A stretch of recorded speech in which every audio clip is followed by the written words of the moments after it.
Enzo Fernandes ist das Top-Ziel von Real Madrid, wenn das mit Rodri nicht funktionieren sollte. Da wollen wir mal rüberschauen. Ich werde meine Meinung dazu sagen. Ja, ihr kennt ja, ich sag Real Talk und da gefällt mir so einiges nicht bei. Dann gucken wir mal auf Vinny, ob Vinny spielen kann oder ob er überhaupt spielen sollte jetzt beim nächsten Freundschaftsspiel.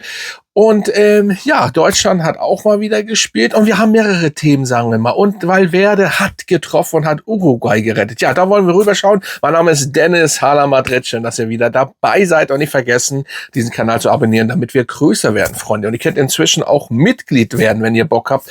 Da habt ihr ein paar, ja, Vorteile. Schaut gern unten mal rein. Ja, Freunde, wo fangen wir denn jetzt an? Wir fangen mal mit Deutschland. Deutschland hat 2-1 gewonnen. Ja. Auch das wieder ein Spiel. Ich möchte ja nicht so viel meckern, aber das ist, ja, wir haben jetzt die letzten 2 Spiele gewonnen, aber einmal 4-3 gegen die Schweiz und jetzt 2-1, aber ganz ehrlich, das ist, ich habe ja schon, ich möchte jetzt auch nicht so viel schon wieder darüber reden. Ich habe ja das gestern erst in meinem Video gesagt, schaut das gern an.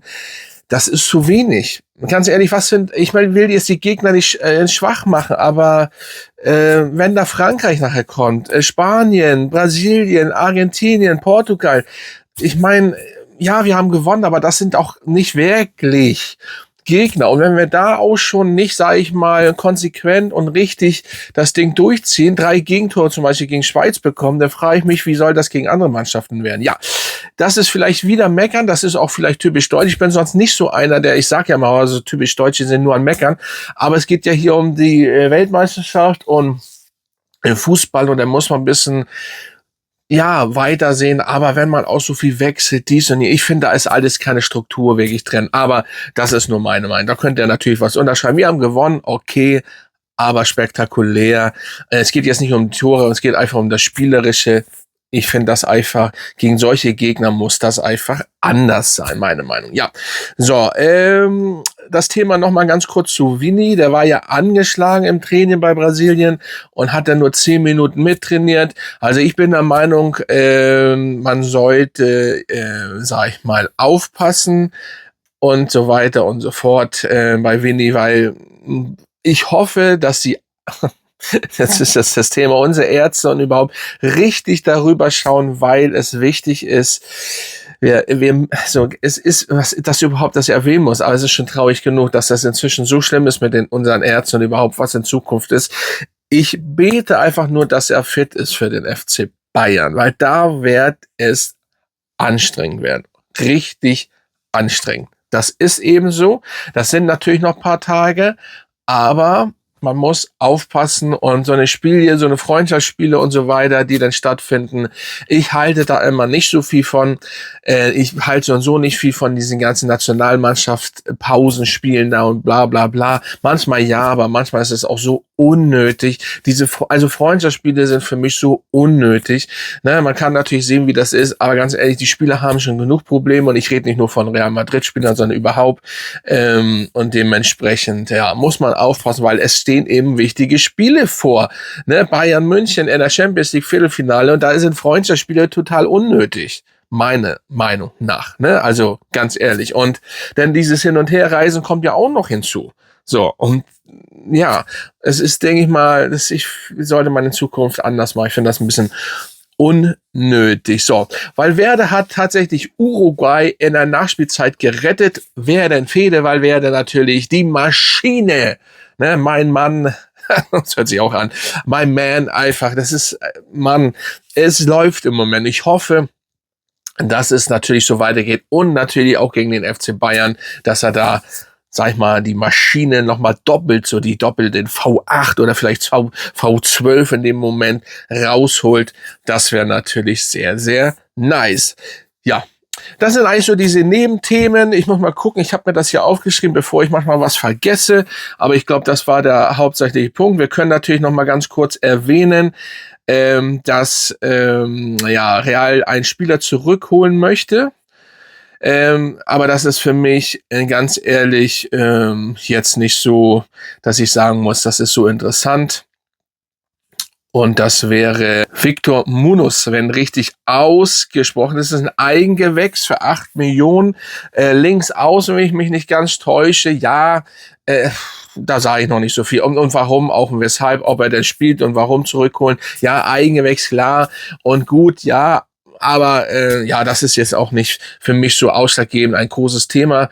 Es ist schön, wenn der Junge natürlich zurückkommt und so weiter zu uns. Für ihn ist das natürlich auch sehr interessant, aber es ist jetzt nicht so, dass es, ja, es ist jetzt nicht, also links außen, ich denke mal, wir haben andere Probleme und wenn ein Eigengewächs vielleicht dort spielen lassen, naja, das ist noch nicht ein großes Thema. Warum, weshalb, deswegen gehe ich das nicht ein. Ich wollte es aber noch mal ganz kurz ansprechen, anteasern, das muss man ja trotzdem, also ein Eigengewächs kommt eventuell zurück, oder ich bin der Meinung, das ist aber auch schon durch, dass er zurückkommt. Ja, aber jetzt kommen wir zu einem Hauptpunkt und das ist mein Lieblingsthema, Rodri. Ihr wisst ja, was ich davon halte. Ich halte nichts davon. Ich möchte ihn eigentlich auch nicht bei Real Madrid. Ich sag euch das so, wie es ist. Ich sag euch das so, wie es ist. Und jetzt gibt es mit Enzo Fernandes einen Spieler, der auf der Liste von uns steht, wenn das mit Rodri nicht klappt. Also gleich vorweg, Enzo würde ich vorziehen. Erstmal, weil er 25 ist und weil er gut ist. Ich finde ihn gut. Rodri ist auch gut, aber nicht mehr so wie vor seiner Verletzung. Und er ist 31, wird er. Was soll das? Ich finde das unnötig. Ich würde es unnötig finden. Weil Name, dann hängt, Petri ist ja auch noch da. Petri kommt ja auch in Gespräch, aber Petri wird nicht zu uns wechseln. Ich glaube, da können wir uns abschminken. Und also ich würde Enzo von Haus aus bevorzugen denn. Also wenn unbedingt, ich habe einfach ein Problem, dass Real, ich will nicht, dass sie mit Krampf irgendwas, ich will jetzt einen Namen hauen. Man holt einen Verletzten, wir haben so und so nicht gerade die besten Ärzte. Was ist denn, wenn wieder was passiert? Es muss ja nicht, aber ich finde ihn einfach zu alt, ich finde ihn einfach nicht mehr so gut wie vorher. Gut, nun hätte man ein Glück sagen können, haben wir ihn nicht vorher gekauft und dann hätte er eine Verletzung bekommen. Gut, jetzt spielt er ja wieder, aber was hätten unsere Ärzte gemacht? Er ist ja in England jetzt behandelt worden und so weiter. Also Enzo ja, Rodri nein. Das ist meine Meinung. Ihr könnt ja mal unterschreiben, was ihr davon haltet, weil, und dann, wie gesagt, das Mittelfeld. Wir kommen dann wieder natürlich, das Mittelfeld ist sehr gut bestückt im Endeffekt und welche Position oder was spielt Arda Güler denn? Was für eine Rolle spielt Arda Güler denn, wenn Rodri zum Beispiel kommt oder Enzo? Also es ist immer so das ist so ein Thema, ich weiß nicht. Ich bin der Meinung, wir sollten hinten auf jeden Fall erstmal aufräumen. Ne, dann brauchen wir einen rechten Verteidiger. Ja, Hakimi war auch schon wieder ein Gespräch. Das wäre natürlich auf einer Hinsicht nice. Aber was ist denn mit Arnold? Es ist, also Perez, ich weiß nicht, es kommt ja von Perez, es ist sehr viel Chaos. Und er bringt vielleicht sollte man das alles vernünftig machen. Hinten direkt Abwehr muss bisschen was gemacht werden, weil Alaba wahrscheinlich gehen wird und Rüdiger ist ja noch Fragezeichen, auch wenn er jetzt stabil spielt und er natürlich sagt, wir müssen aufpassen gegen den FC Bayern. Das wäre übrigens auch noch ein Thema und da hat er recht mit. Und er ist ja im Moment gut. Er sagt ja, ab März bin ich richtig da für euch. Das hat er ja mal gesagt, ja, er sollte eigentlich die ganze Saison richtig da sein. Na klar, jetzt ist er am Endspurt richtig da, aber er muss aufpassen, auch mit gelben Karten, roten Karten und Vinny, Mbappé muss auch gegen Bayern aufpassen wegen Karten. Wir müssen allgemein aufpassen, aber hinten die Abwehr ist wichtiger als Mittelfeld jetzt unbedingt. Ich glaube, wir sind da ganz gut bestückt und da kannte man das ausgleichen alles. Oder vielleicht noch vorne ein Stoßstürmer, okay, aber Mittelfeld, warum ist Perez so hinterher in der Rodri-Mann? Mann, ey, ganz ehrlich, das nervt mich, das kotzt mich. Ich will Rodri dann nicht.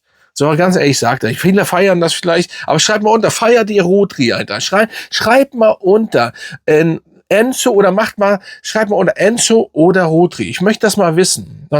Ich kann ja auch, glaube ich, eine Umfrage stellen, weil das nervt mich. Mit Rodri, also das wird doch nichts. Natürlich wenn der natürlich einschlägt, und er wird bestimmt ein paar geile Spiele machen für uns. Und es ist Rodri. Ich sage auch nicht, dass das ein schlechter Spieler ist.